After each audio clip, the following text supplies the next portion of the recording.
Pemasaran itu sebenarnya kegiatan yang seru dan kreatif. Kamu bisa belajar banyak hal dari pemasaran, kayak cara berkomunikasi, cara berkreasi, dan cara berbisnis. Nah, kalau manajemen pemasaran itu seni dan ilmu dalam membuat orang-orang tertarik sama produk kita.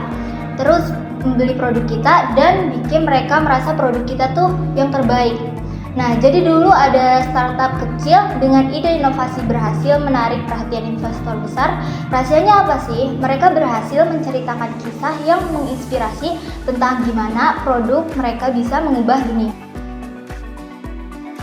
Di dalam konsep inti pemasaran itu ada yang namanya kebutuhan, keinginan, dan permintaan. Kebutuhan sendiri itu hal yang benar-benar kita butuhkan dalam hidup. Contohnya kayak makanan atau pakaian. Nah, bentuk spesifik dari suatu kebutuhan itu adalah keinginan. Misalnya kayak kita membutuhkan makanan, tapi mungkin kita menginginkan pizza. Jika keinginan yang didukung oleh kemampuan membeli atau membayar, itu yang disebut dengan permintaan. Dalam memenuhi suatu kebutuhan atau keinginan konsumen, yang pertama perlu adanya segmentasi. Segmentasi itu proses membagi-bagi pasar menjadi kelompok-kelompok kecil sesuai dengan karakteristik, kebutuhan, keinginan, atau perilaku yang sama. Setelah kita melakukan segmentasi, kita akan memilih satu atau beberapa segmen pasar yang paling sesuai dan memiliki peluang yang besar bagi bisnis kita. Nah, segmen pasar inilah yang disebut sebagai pasar sasaran. Setelah mendapatkan pasar sasaran yang tepat, kita juga harus menciptakan citra unik dan bernilai bagi produk atau jasa di benak konsumen. Kita juga berusaha membedakan produk atau jasa yang kita miliki dari para pesaing dan menciptakan persepsi yang positif di mata konsumen.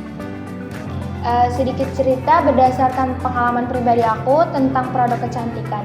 Nah, dulu kulit aku tuh sempat berjerawat dan menurut aku lumayan ganggu banget karena bikin aku gak pede waktu itu. Aku udah pakai banyak produk tapi belum ada yang cocok sampai dimana aku nemuin satu produk. Nah, setelah aku pakai produk itu secara rutin, jerawat aku tuh udah mulai perlahan berkurang. Itu rasanya seneng banget dan ngebuat aku jadi percaya diri juga. Nah, dari pengalaman pribadi aku itu sama banget kayak konsep inti dari pemasaran. Contohnya kayak menentukan target pasarnya siapa, bagaimana kita menciptakan perbedaan produk dari para pesaing, dan itu menjadi persepsi baik di mata konsumen.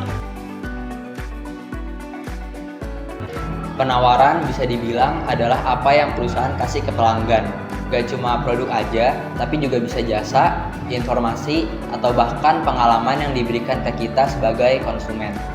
Intinya apa yang kita dapatkan untuk memenuhi kebutuhan atau keinginan kita. Ada beberapa hal yang bikin penawaran jadi menarik. Yang pertama, nilai. Penawaran yang bagus itu harus ngasih nilai buat kita. Misalnya kalau kamu beli produk gak cuma karena fungsinya bagus, tapi juga karena kamu puas secara emosional. Misalnya nyaman dipakai atau sesuai ekspektasi. Yang kedua, ada keunggulan bersaing.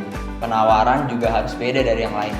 Misalnya ada fitur unik atau harga yang lebih terjangkau dibanding produk pesaing. Yang ketiga, ada relevansi. Penawaran itu harus nyambung sama apa yang kita butuhin, gak cuma sesuai sama kebutuhan atau keinginan pasar. Kalau kayak gitu ya gak akan laku. Berikutnya kita bahas merek atau brand.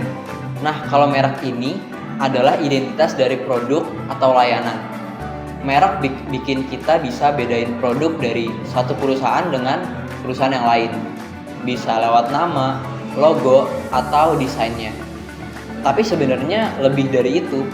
Merek juga ngasih kesan yang lebih mendalam ke kita sebagai konsumen. Ada beberapa hal yang penting soal merek. Yang pertama, citra merek. Ini tuh adalah gimana pandangan kita tentang merek.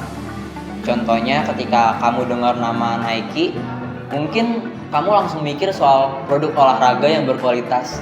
Nah, citra ini yang ngebentuk dari pengalaman kita dengan produk tersebut.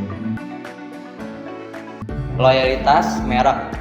Kalau kamu udah ngerasa puas sama satu merek, kemungkinan besar kamu akan balik lagi buat beli produk yang sama di kemudian hari.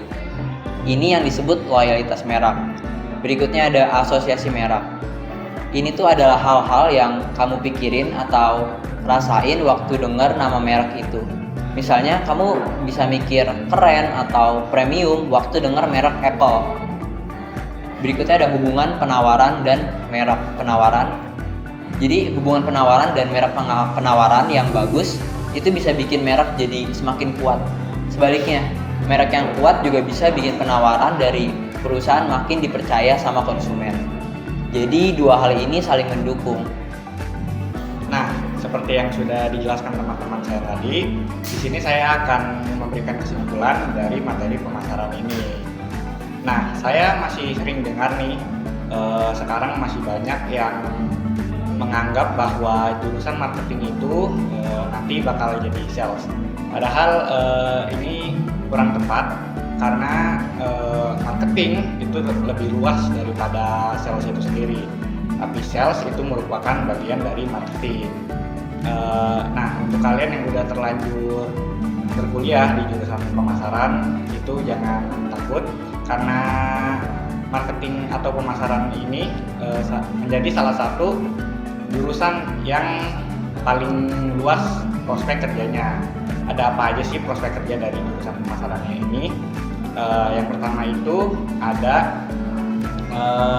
event planner, yang kedua itu ada konsultan, yang ketiga itu ada social media officer, dan yang keempat itu ada digital marketing, dan yang kelima itu kalian bisa menjadi sales eksekutif guys. Dan mungkin itu masih bisa lebih luas lagi karena marketing ini bisa dibilang salah satu jurusan yang paling fleksibel. Dia bisa masuk hampir di semua bidang di perusahaan. Nah, jadi kalau kalian tertarik dari salah satu yang sudah saya sebutkan tadi, kalian bisa fokus nih di salah satu yang saya sudah sebutkan tadi. Nanti kalian akan menjadi marketer. Apa sih marketer itu? Marketer itu orang-orang yang melakukan kegiatan marketing. Jadi marketing itu tidak hanya akan menjadi sales guys. Jadi kalian tenang saja.